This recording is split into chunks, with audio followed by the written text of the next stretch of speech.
For me, never giving up meant just that. I mean, every single day when I woke up, I thought, today's the day.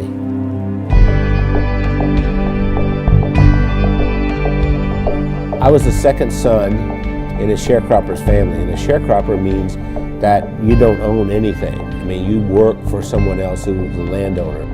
We had practically nothing. Everything was hand-me-downs from someone else. I didn't have shoes, and to this day my toes are all grown under because I didn't have shoes.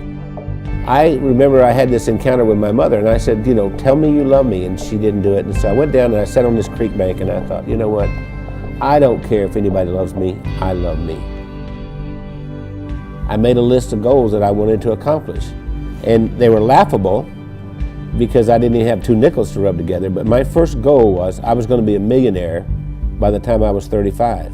Number 2, I was going to have food to eat because we were always hungry. I mean, my little brother and I used to make mud pies to stop the hunger pains, and I was going to travel all over the world. Those were my goals.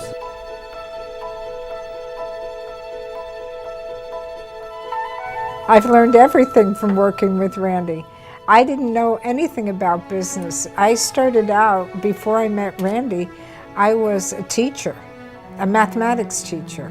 Well, I think we have a very good balance. Randy's really good in sales and telling the story and explaining why people need to have whatever it is that he's selling. And then he comes to me and says, Wendy, can we make it do this? And I have to get it done. We started working together, and we were together all the time doing things, and that we just, you know, couldn't be without each other. And once she got exposed to me, it was downhill from there. I mean, she could not last a day without me. That's probably true. That's what the COO does here. Does hair? She preps me. Spit on it, honey, like you used to do. I never spit. We retired a few times. Did he tell you that? We've tried retirement 3 times, but we never figured out exactly how to do it because we've worked all of our lives. We took a year and we traveled around the world. Then when the decision of the day became, where are we having breakfast? I thought, we're in trouble. If I were giving you advice and you were meeting Wendy for the first time, I would tell you, don't get your feelings hurt if she uses her phone while she's meeting with you. Hey, Kim. Hey, Chris. Okay. I'll see you in the morning. All right. Bye. Bye-bye. I kind of feel like a triage nurse at a hospital. And every week I go in and I reprioritize. No, I'm not approving that.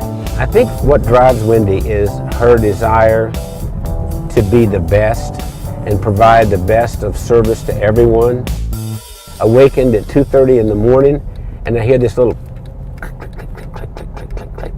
And it's Wendy over there looking something up at 2:30 in the morning. And I'll say, why aren't you sleeping? You can do that tomorrow morning. We are the definition of entrepreneurs. And we don't like doing one thing at a time. We have to do a lot of things at the same time. It's not just Randy and Wendy doing all this work.